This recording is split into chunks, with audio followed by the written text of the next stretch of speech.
Would you please stand for the entrance of the official party, the playing of the national anthem, remaining standing for the invocation given by Sergeant Major Jenkins.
seated.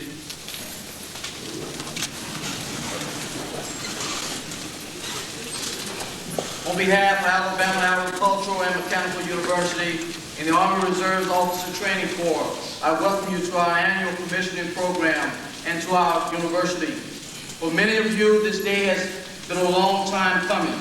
Your continuing support of the university, the ROTC program, and these fine young men and women who will receive their commission today has been invaluable, and we thank you. Feel free to take photographs during this ceremony.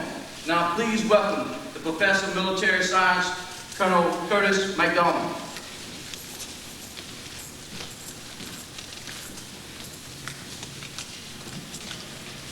Thank you very much. First of all, I'd like to introduce our guest for today. From my left to right, Lieutenant Colonel Jenkins, our guest speaker for today, Dr. H., who is the Dean of School and Arts and Sciences here at Alabama A&M University, Captain Ray Tucker, the recruiting officer for Alabama A&M University, Sergeant Major Tyson, Sergeant Major of the ROTC detachment, and Sergeant Major retired Jenkins. Our guest speaker for today is Lieutenant Colonel Dennis L. Jenkins, who is a native of Phoenix City, Alabama, and is a product of the Phoenix City school system. Upon graduation from the University of Alabama, where he's earned a BS degree in chemistry, he was commissioned a second lieutenant into the United States Army Ordnance Corps. He has earned an MS degree in administration from the Central Michigan University. His military experiences include commander of the 510th Ordnance Company, Federal Republic of Germany, commander of the Surveillance and Accountability Control Team 6, Republic of Korea, commander of the 27th Ordnance Company, Federal Republic of Germany. He has served in a number of staff and functional assignments, including test officer, Tropical Test Center in Panama, program analyst, office of the Chief of Staff, the Pentagon, and the Chief of Command and Staff Division, Redstone Arsenal, Alabama. Presently, he is in transition from his current duty assignment as Director of Munitions Training Department, United States Army Ordnance Missile and Munitions Center, and School Redstone Arsenal, Alabama, to the new assignment as Chief Supply Management Division, 3rd COSCOM, Federal Republic of Germany. His declarations include the Meritorious Service Medal, the Army Commendation Medal, the National Defense Service Medal, the Army Service Ribbon, and the Overseas Service Ribbon. Lieutenant Colonel Jenkins has one son, Dantes, aged 11. Please join me in a warm welcome for our guest speaker this morning, Lieutenant Colonel Jenkins.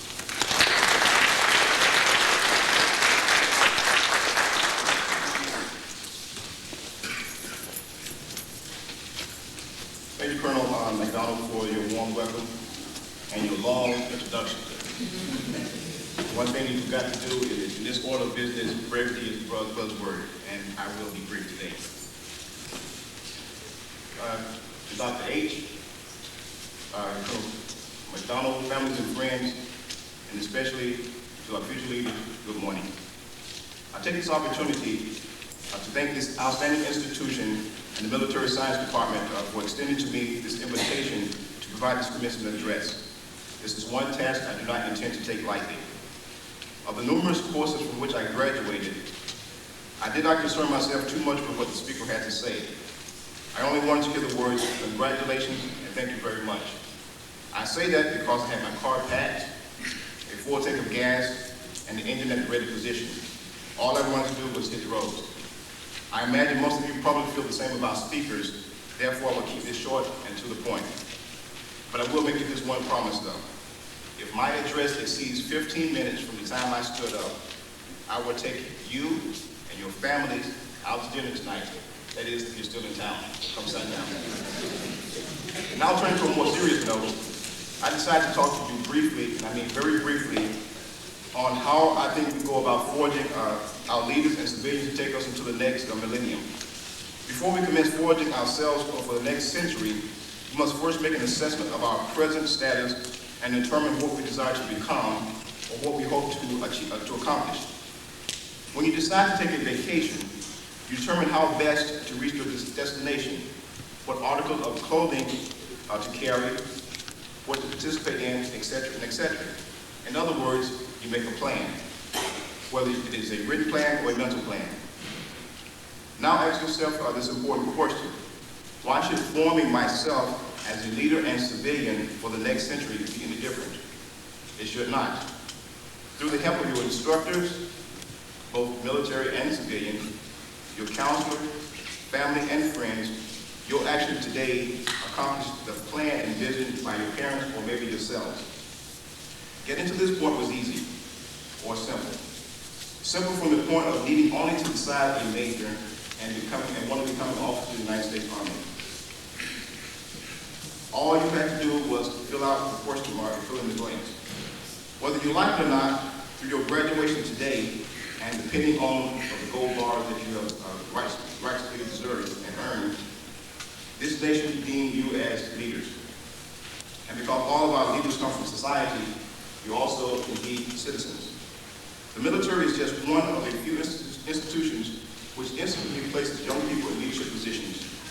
It is up to you, with the help of others, to project your leadership into the next century, which is only 4 years, 16 days, and 14 plus hours away. And it's kind of scary to start thinking about the next century, but the time is now to commence forging yourselves for the onslaught. Our society is an ever-changing one. With the numerous problems of crime, poverty, wars, just to name a few, the question remains, will you step forward to lead? The military says yes, your country says yes, and those little children walking around seeing you in your nice uniform and your shining bars says yes. Now the question is, will you answer the call and lead? Did you do everything in your power to prepare yourself for the future? A great deal changes as we grow. More than we suspected when we were younger, and more than we can remember when we get older. As we become adults, we strive to find ourselves, set up relationships and families and careers. Still, few of us begin to know who we really are and what we really want to become until we reach our late 20s. And for some of us, we're too far gone. Many of us also end up later feeling trapped and limited by our youthful judgment. Often, we wish we had taken more time to make up our minds and had the opportunity to discover what we really liked best and to find out where we were and what talents we had. What I request you do is to take the time now to evaluate yourself and answer this question. How will I, or what will it take for me to forge myself to lead my country, my community, my family, and myself in the 21st century? I will give you a procedure to help you evaluate yourself and make a plan. You probably already know what I will tell you, but sometimes we all need reminders to rekindle the enthusiasm we once cherished. Don't worry about taking any notes, because you will all see this again once you get to your officer basic course training. In the military, we call this the military solving process. This process is a continuous one. One thing to remember is a good decision made in time to implement is better than a decision made too late. Therefore, it is imperative that you act immediately with the information you possess than to wait until you have all the information that is necessary. When attempting to develop your problem statement, first of all, you must recognize there are 7 steps in this process. First of all, you must identify your problem and come up with a problem statement. When attempting to develop your statement, please use caution. If you get the problem statement wrong, you cannot make a correct decision. For most of you, your problem statement is very simple. What will it take for me to be an outstanding leader into the 21st century? From your statement, everything else evolves. Next, you begin to gather facts and make assumptions. Do not limit yourself to constraints at this time. Just go out and go for the flow. The third step is for you to develop your options, or in military terms, courses of actions, which will get you to what you desire. Next, you want to analyze and compare your options. Play what-if games. Play war games. This is critical for you and the plan that we call branches and sequels. A branch is when you come to an obstacle preventing you from accomplishing your objective, then you can take alternate actions. A sequel is the follow-on to a successful objective. Now it's time for you to make a decision. Select an option which will work the best for you. You're still not home free once you've made your decision on which option to use. In order for you to effectively forge yourself as a leader and civilian, you must ultimately plan on how you will reach your ultimate destination. Oftentimes, we do not plan to fail, but what happened is just the opposite. We fail to plan. Now let me repeat that. Oftentimes, we do not fail to plan, but we plan to fail. We do not plan to fail, but we fail to plan. If you stop and think for a moment, all of the Fortune 500 companies develop plans to get them to a certain position. If your desire is to become a general officer, extremely wealthy, a community leader, or whatever, make a plan. Why should you be any different? Remember that when you make a plan, don't expect things to be exactly as scripted. If you do plan in detail and make allowances for obstacles, your ability to adapt to those obstacles is better than those who fail to make any type of plans. Once you have made your plan, implement it, and be well on your way to shaping your leadership abilities. To wrap this up, today marks an important day in your life, the emergence of new leaders, both in the military and the community as well. Through your commissioning today, the United States Army deemed you as leaders. This institution provided you with the basic tools to get you to the door, the strength to open it, and the ability to walk through. Now it is incumbent upon you to expand upon this opportunity. The key is to develop a plan which will prepare you for the coming century. The problem-solving process is a good tool for you to use in the assessment of your status. It also logically leads you to the steps to develop the plan which forges each of you into outstanding future leaders. Effective leaders are not born, but made. What is your recipe for forging yourself into a 21st century leader? Take the time to plan. Again, I thank Colonel McDonald for the invitation to speak with you today.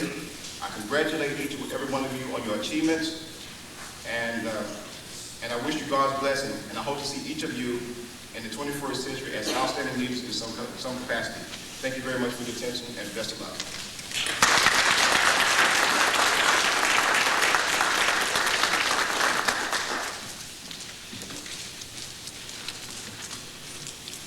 Commissioners, let's begin. The oath of office is a solemn pledge of loyalty to the U.S. Army, our country, and our system of government, given by every officer upon commissioning. Please raise your right hand and repeat after me. I state your full name. I, Shamar Martin, Having been appointed an officer in the Army of the United States, do solemnly swear that I will support and defend the Constitution of the United States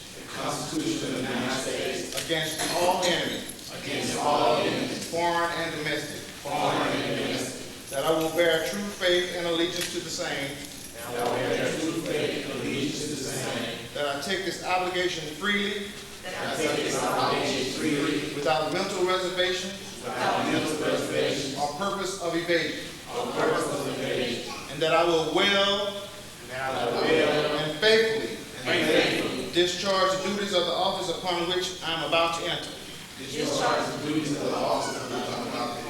So help me God.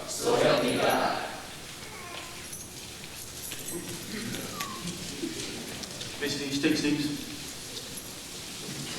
And now, ladies and gentlemen, family and friends, the moment you've all been waiting for. The last step in the transformation from a cadet to an officer in the United States Army. Second Lieutenant Kendrick Bradley.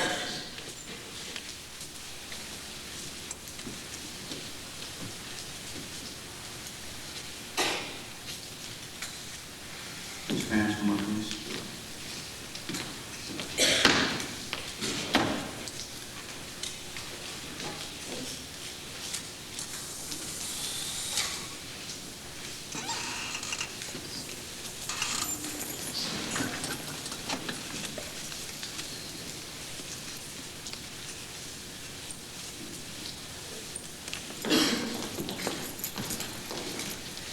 Second Lieutenant Bradley hails from Biloxi, Mississippi, and majored in business administration.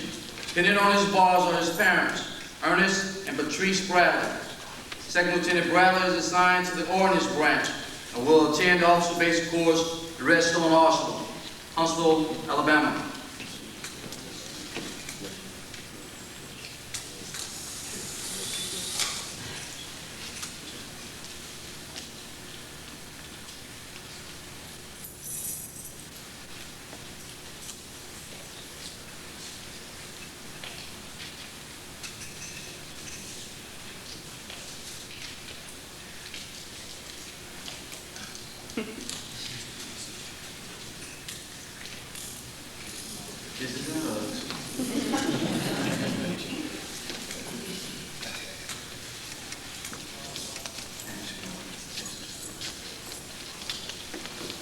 As you know, the recognition of rank is a time-honored tradition in the military.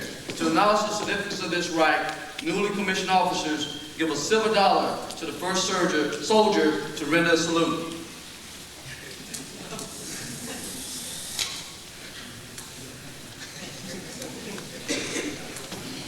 Second Lieutenant Kamar Jones. Spanish, come up, please.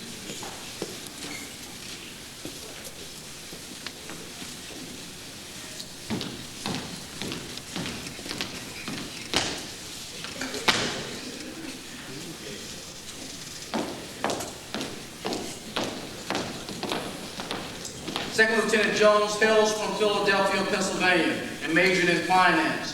Depending on his bars or his parents, Clarence and Yvonne Jones. Second Lieutenant Jones is assigned to the Ordnance Branch and will attend the Officer Basic Course at Redstone Arsenal, Huntsville, Alabama.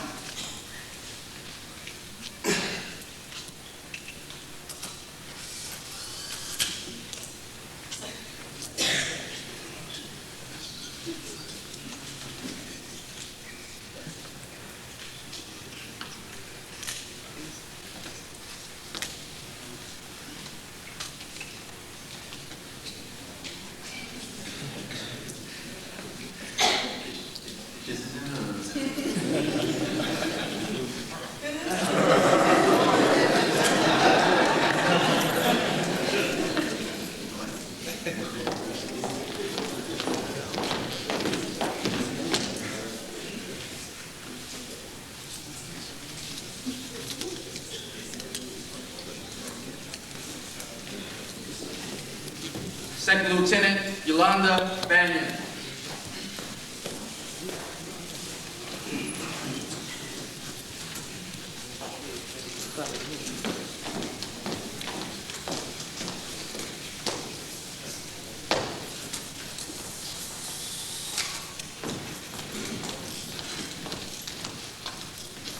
Second Lieutenant Banyan hails from Fort Benning, Georgia, and majored in political science. Depending on her bars or her parents, James and Hazel Taylor.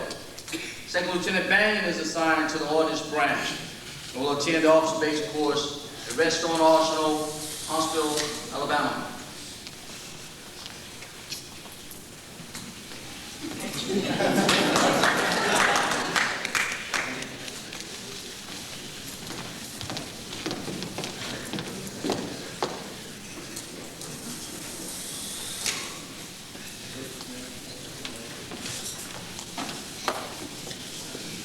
Second Lieutenant Vital Burrell.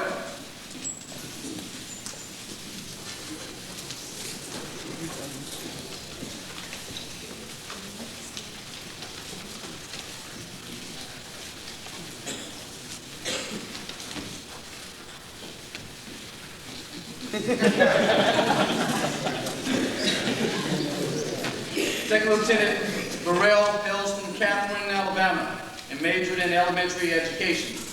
Depending on his bars is his mother, Sarah B. Marsh, and his fiancée, Sharika Williams. Second Lieutenant Burrell is assigned to the Armor Branch and will attend Officer Basic Course at Fort Knox, Kentucky.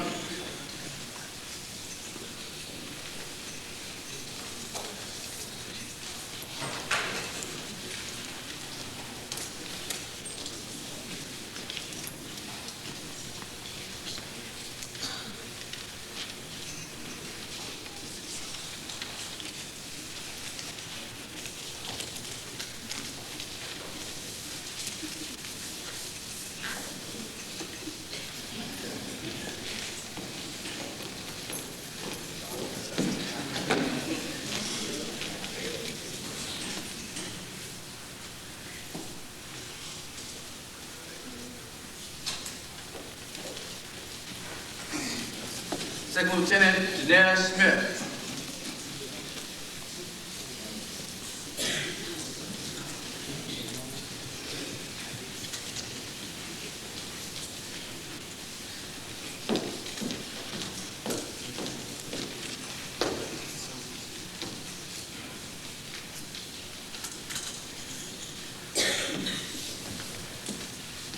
Second Lieutenant Smith hails from Bessemer, Alabama, and majored in zoology. Lieutenant on her bars, Sergeant Major Tyson and her friend, Alan Whittle. Second Lieutenant Smith is assigned to the Ordnance Branch and will attend Officer Basic Course at Aberdeen Proving Grounds, Maryland.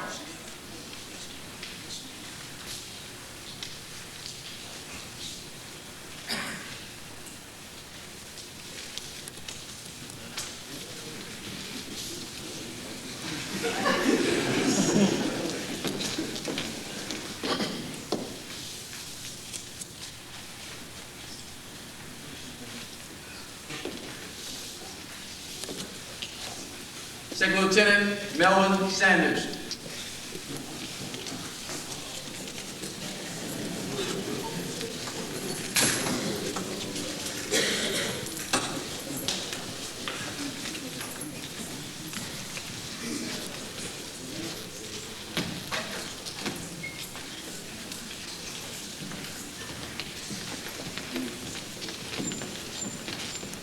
Second Lieutenant Sanders hails from Birmingham, Alabama, and majored in urban planning. Been on his bars are his brothers, Ernest Sanders and Eddie Watts. Second Lieutenant Sanders is assigned to the Armor Branch and will attend the Officer Basic Course at Fort Knox, Kentucky.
Second Lieutenant Darrell Kimball.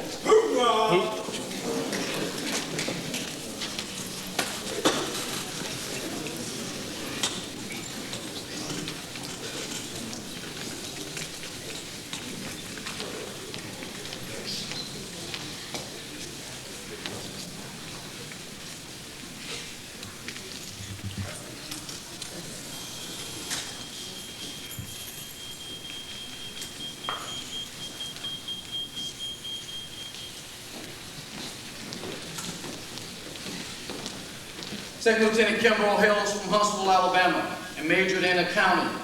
Been on his bars are his mother, Miss Edna Sheridan, and his sister, Renita Kimball.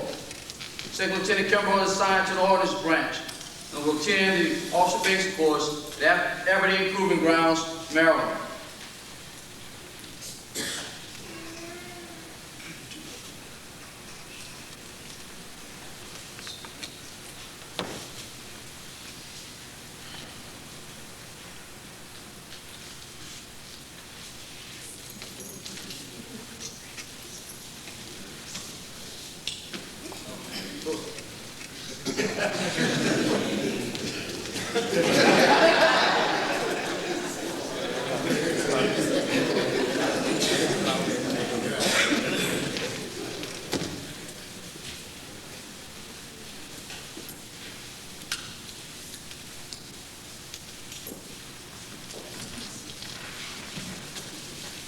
Second Lieutenant Shelby Mitchell.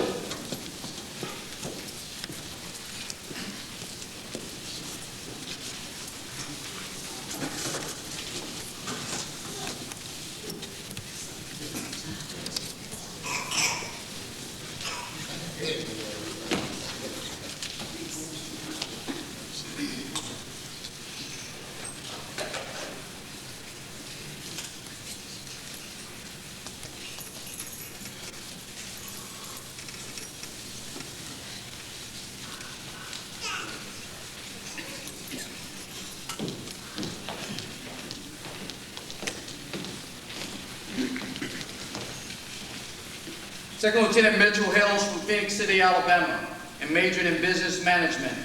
Pinning on his bars are his parents, Reverend Homer and Lucille Mitchell.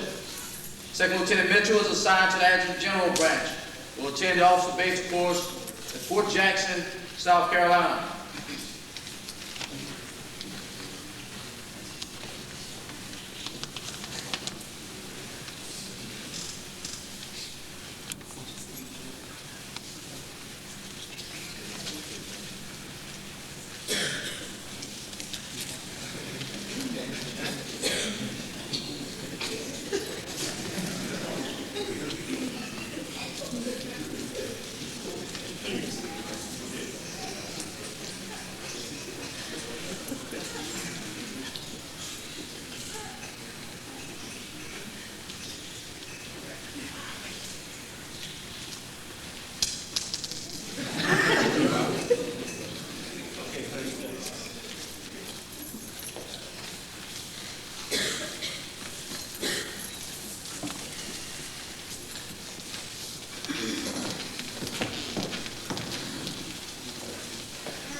Second Lieutenant Dana Thomas.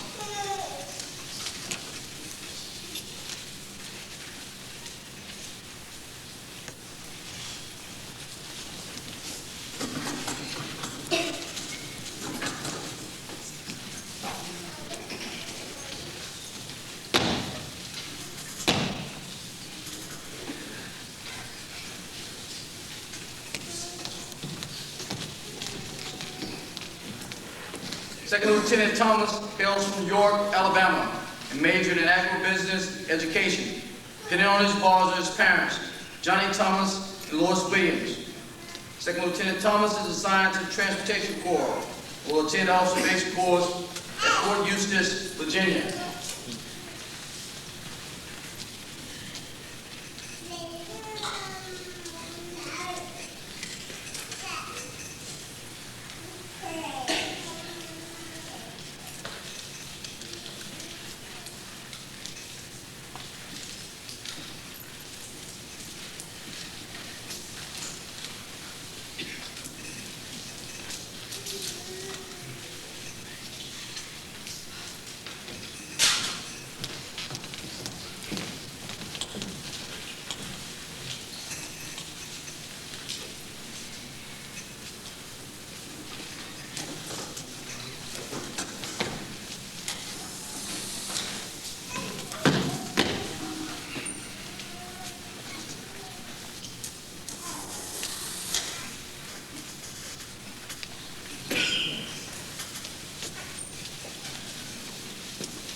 Ladies and gentlemen, let's give all our newly second lieutenants a round of applause.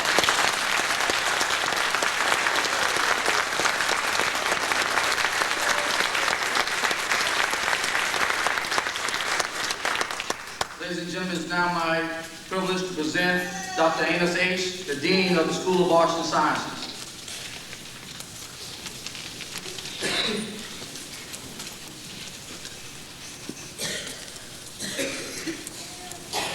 Lieutenant Colonels McDonald, Jenkins, Lamar, Haywood, friends of ours. Also to the commissionees who are now, of course, officers. To parents, friends, and guests, I stand today to extend congratulations to you on behalf of President Virginia Caples and Vice President of Academic Affairs, James Hicks, as well as the Faculty of Arts and Sciences. Today, those of you who are to be honored and have been honored have received a tremendous recognition, a recognition which is only given to those who have learned that through faith and endurance do we receive promises. The faith is a faith that enables us to receive our goals, our desires, through persistence.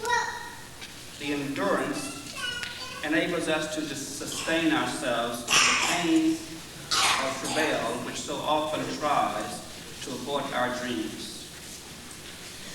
In the words of Langston Hughes, which wrote, "Hold fast to dreams, for when dreams die, life is a broken winged bird that cannot fly." Hold fast to dreams, for when dreams go, life is as a frozen field, a field frozen with snow. I'll leave you with this thought. You who have received your honor and recognition today have as a living example for you to look back upon when adversity confronts you, that you have learned to receive a dream through exercising faith and endurance. You have received this day your commissioning. You have received your degree. And I say to you as an echo to what Lieutenant Colonel Jenkins stated, because you already know that you can be successful, you must hold fast to your dreams. So I say, set your goal, dream big, set your heart, be determined. Climb the hill, be persistent. Enjoy the spoil. Shout the victory. Congratulations to you.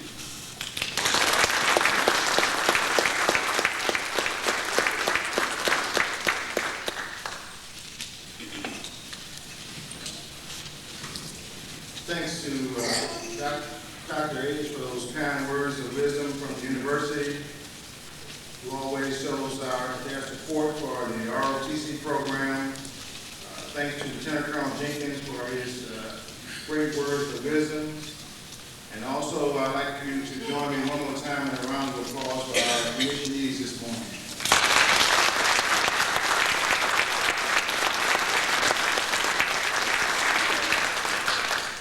Also extend a thank you to all of you who came out this morning to be a part of this ceremony. This is very important for these young lieutenants who wanted to the Army to know they got family support and to also know they got friend support. Thank you again. God bless. And we'll have a reception out in the hallway immediately following to congratulate the commissionees. Thank you. Finally, we'd like to acknowledge the presence of certain officers in our audience. Colonel Tom Paulier, please stand, sir. Lieutenant Colonel retired Lamar Clark. Colonel retired James Hayward. This concludes this ceremony. Please join us for the reception and quarter. Please stand now for the playing of the Army song.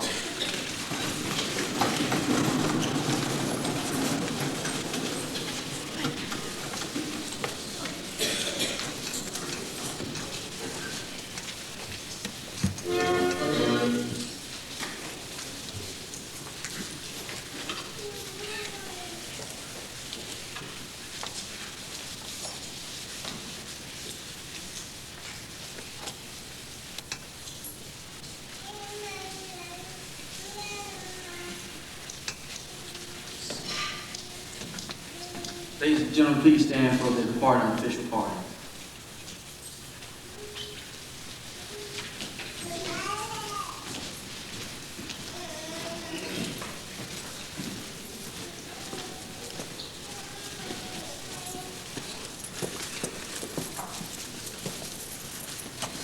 Thank you very much, ladies and gentlemen, for coming. Please join us for the reception.